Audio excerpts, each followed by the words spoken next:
Vande Bharat train, जिससे सभी यात्री अपनी मंजिल तक आराम से और जल्दी पहुंच जाते हैं। अब मालगाड़ियों का न्यू वर्जन आया है, वंदे भारत ट्रेन यानी कि वंदे भारत मालगाड़ी।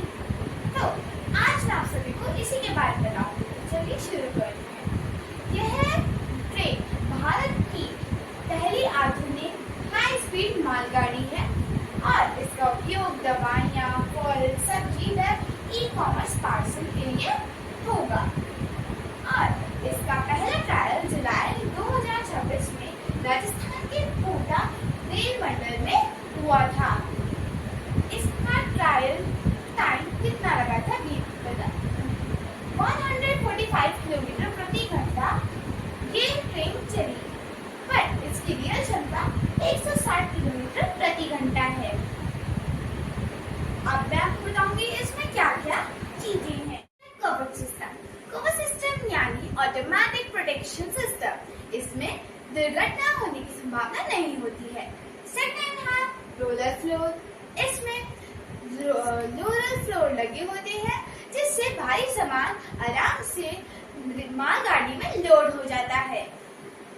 ऑटोमेटिक लॉक, जैसे ही ट्रेन स्टार्ट होती है वैसे ही सारे दरवाजे अपने आप बंद हो जाते हैं, जिससे चोरी का डर भी नहीं होता। अब मैं आप सभी को बताऊंगी एक नॉर्मल मालगाड़ी और वंदे कार्गो के बीच में डिफरेंस।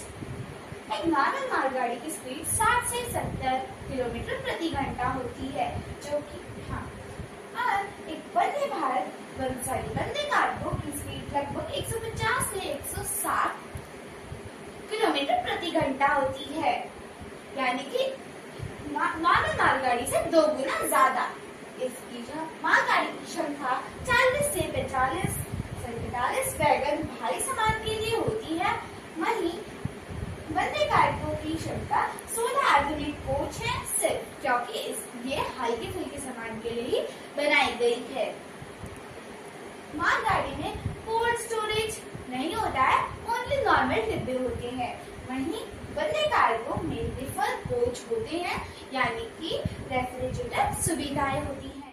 नॉर्मल मालगाड़ी में सामान अब मैं आपको बताऊंगी क्या क्या होता है। कोयला, लोहा, अनाज, सीमेंट आदि। वहीं वंदे कार्गो में ई-कॉमर्स पार्सल, दवाइयाँ, फल आदि कई सी चीजें होती हैं। एक नॉर्मल मालगाड़ी की तकनीक सिर्फ पारंपरिक भारी इंजन होता है, वहीं वंदे कार्गो में इलेक्ट्रिक मल्टीपल यूनिट यानी कि EMU सेल्फ प्रोपेल्ड तकनीक है।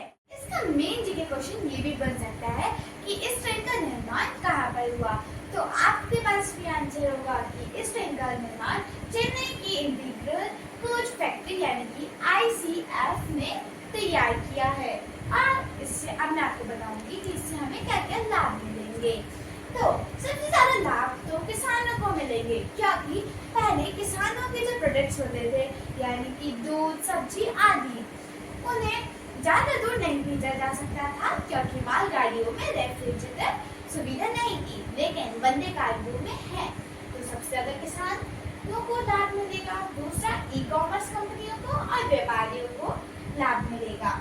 इसका मेन उद्देश्य तो ये है कि सड़क परिवहन कम होगा और इसके 90% से ज्यादा पार्ट्स इंडिया में बनाए गए हैं, यानी कि मेक इन इंडिया पहल का एक हिस्सा होगा।